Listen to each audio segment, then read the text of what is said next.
कभी सुबह को याद आते हो, कभी शाम को याद आते हो, कभी कभी इतना याद आते हो कि आईना हम देखते हैं और नजर आप आते हो। Good morning.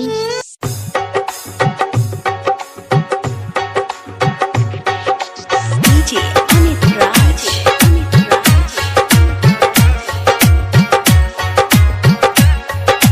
Kamalpur High.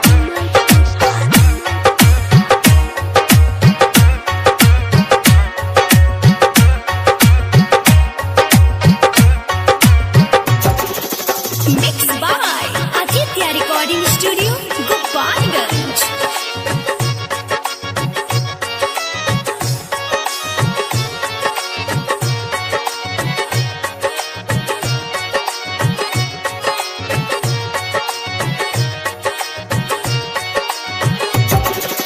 ऐ दिल चुप रहा, ऐ दिल चुप रहा। जन रोवा तू, जन रोवा तू। अभी ओकरा ना बुझाई, बाद में पछताई। मिलल बा जवन दर्दिया, अब सहल कसहू। ऐ दिल चुप रहा, ऐ दिल चुप रहा। जन रोवा तू, जन रोवा तू। DJ Amit Raj.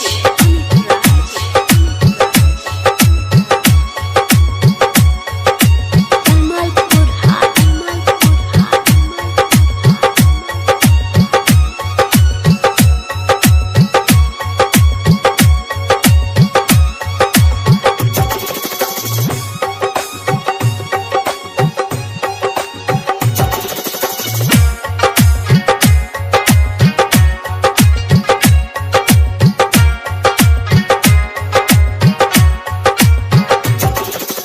कैलस वादा तो नानी भैलस हो, बीच रहिया में बहिया छोड़ के गैलस हो।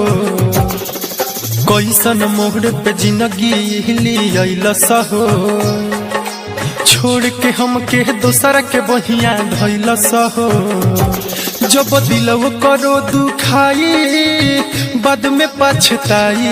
मिलल बा जवन दर्दिया, अब सहल कसहू। ऐ दिल चुप रहा, ऐ दिल चुप रहा। जन रोवा तू, जन रोवा तू।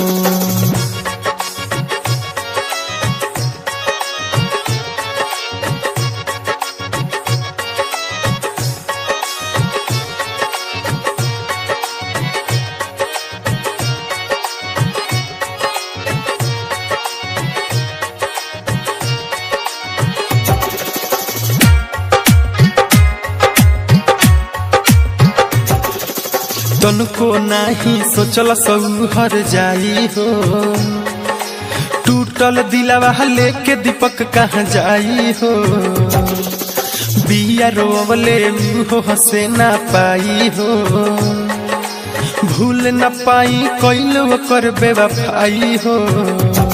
से सोना थली खले सच्चाई, बाद में पछताई। मिलल बा जवन दर्दिया, अब सहल कसहू।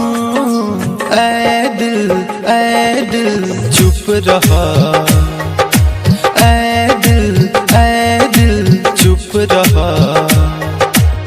जन रोवा तू, जन रोवा तू।